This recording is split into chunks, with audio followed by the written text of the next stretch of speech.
오늘도 함께 해주셔서 감사합니다. 오늘의 비밀 편지 시작하겠습니다. 엄마 돌아가신 지 2년. 아빠는 65세의 나이에 혼자가 되셨습니다. 혼자 남은 아빠가 걱정이 됐던 저는 남편을 설득해 친정집으로 들어왔습니다. 엄마의 잔소리를 들으면서도 유일한 취미라며 열심히 두시던 컴퓨터 바둑도 손에서 놓으신 지 오래되시고, 아빠의 일과는 일주일에 2번 동네 지인분들 연락에 나가시는 것이 전부였습니다. 어느 날 아빠께서는 작은 강아지 한 마리를 데리고 오셨습니다. 지인분이 키우시는 강아지가 새끼를 낳았다며 말로는 할 수 없이 받아왔다고 하셨지만, 강아지를 보는 아빠의 눈에서는 오랜만에 생기가 돋는 듯 했습니다.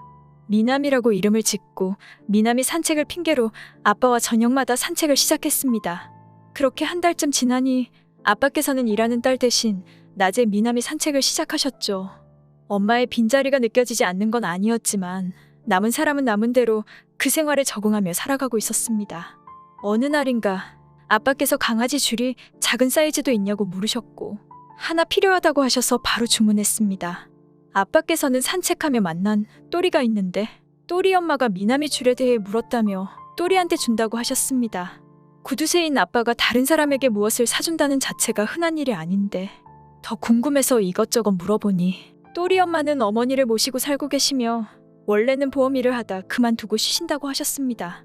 저는 그분이 혼자이신지 물었고, 어머님께서 전부터 편찮으셔서 혼기가 지나 혼자라고 아빠께서 사별하신 걸 알고 계시다는 이야기를 들었습니다. 그분 얘기를 하시는 아빠의 얼굴에서 옅은 미소가 보였습니다. 다음 날 바로 강아지 줄이 왔고 아빠는 종이봉투에 담아 식탁 위에 올려두셨습니다. 그리고 낮잠을 한숨 주무시고는 종이봉투를 들고 나가셨죠. 엄마 살아계실 때 아빠는 엄마가 챙겨주고 아빠는 챙김을 받는 쪽이었습니다. 어느 날인가 엄마와 재래시장에 갔다가 갓 튀겨나온 꽈배기를 샀는데, 저는 그 자리에서 한 입 베어물고 엄마에게도 드셔보라고 했더니 엄마는 집에 가서 아빠랑 먹는다며 까만 비닐봉지를 손에 꼭 쥐고 장을 보셨습니다. 옷을 입을 때도 엄마가 항상 옷을 꺼내놓으면 아빠는 그대로 입기만 하면 되었습니다. 그랬던 아빠가 누군가를 만나기 위해 이것저것 옷을 고르고 선물을 준비한다는 것이 기쁘면서도 엄마에 대한 미안함이 밀려왔습니다. 어쩌면 조금은 기분이 나빴던 것 같습니다. 엄마는 이미 돌아가셨고 아빠도 아빠의 인생을 사셔야 한다는 걸 알지만 머리로는 아는데 자꾸만 미묘한 감정에 눈물이 났습니다. 얼마 전 아빠께서는 엄마 가시는 걸 보니 인생이 어떻게 될지 모른다며 이제 자식이 아닌 본인을 위한 인생을 살고 싶다고 하셨습니다. 아빠의 인생을 어떻게 살지 고민하신다면 자식으로서 마땅히 응원해야겠지만, 아직은 엄마의 빈자리는 엄마의 자리로 남았으면 하는 바람이 있습니다. 하지만 제가 이런 마음을 표현한다면 이제야 밝아진 아빠의 삶을 망쳐놓는 건 아닌지 고민이 됩니다. 행여 아빠가 재혼이라도 한다고 하실까 마음 한켠에는 걱정이 되지만, 지금처럼 친구로 지내신다면 나쁠 것도 없지 않나 하는 생각이 드는 것도 사실입니다. 제 친구 중에 초등학교 때 부모님이 이혼하시고 20년 넘게 엄마 혼자서 키운 친구가 있습니다. 저는 그 친구를 보며 엄마는 재혼 안 하신대?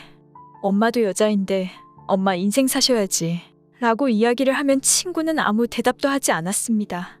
그때는 그 친구가 이기적이라는 생각을 했는데 막상 제가 입장이 되니 이게 쉬운 일은 아니라는 생각이 듭니다. 좀 더 시간이 지나면 달라질까 싶다가도 제 친구를 보면 또 그렇지 않을 것 같은 생각도 들고, 혹시라도 아빠가 어느 날 그분과의 학과를 이야기하거나 재혼에 대해 말씀하신다면 저는 어떻게 해야 할지 고민이 됩니다. 저와 같은 상황을 겪으셨거나 아빠의 입장에 계신 분들의 조언을 구하고 싶습니다. 오늘의 편지 들어주셔서 감사합니다. 많은 댓글로 여러분의 의견을 남겨주세요.